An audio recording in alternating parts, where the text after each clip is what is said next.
আসসালামু আলাইকুম রহমতুল্লাহি বারাকাতুহু। প্রিয় বোন, এই কথাগুলো তোমাদের জন্য। তোমার বাবা তোমার মা কত কষ্ট করে তোমাকে লেখাপড়া শিখিয়েছে, অন্য ছেলের হাত ধরে পালিয়ে যাওয়ার জন্য তার নয়।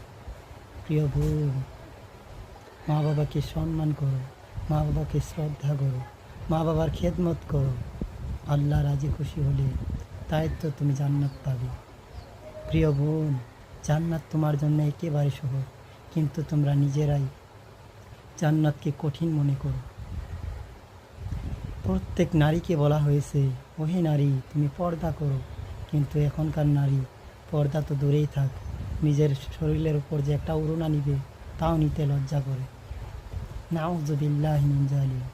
আল্লাহ এই কেমন দুনিয়ায় আমাদের পাঠিয়েছে, যেখানে উলঙ্গ বেহায়া পোনা এই দুনিয়াতে।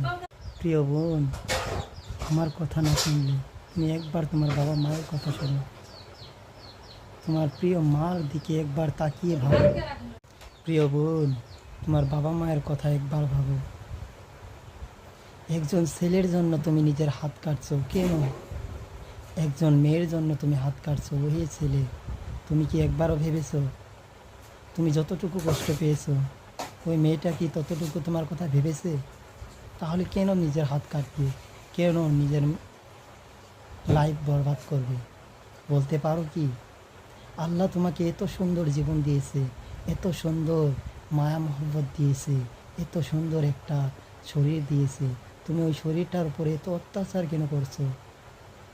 আমি জানি আমার অনেক কথায় অনেক ভুল হয়েছে, যদি আমি ভালোভাবে বলতে পারতাম তাহলে তোমাদেরকে অনেক ভালো করে বোঝাতে পারতাম।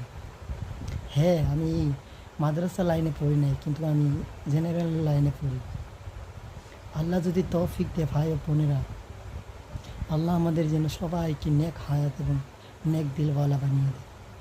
আমাদের প্রত্যেক বাবা মাকে আল্লাহ নেক হায়াত দান করে। প্রিয় বোন, কখনো বাবা মার উপরে রেগে যেও না। প্রিয় ভাই, আমি তোমাকেও বলছি, কখনো বাবা মাকে ধমক দিয়ে কথা বলো না।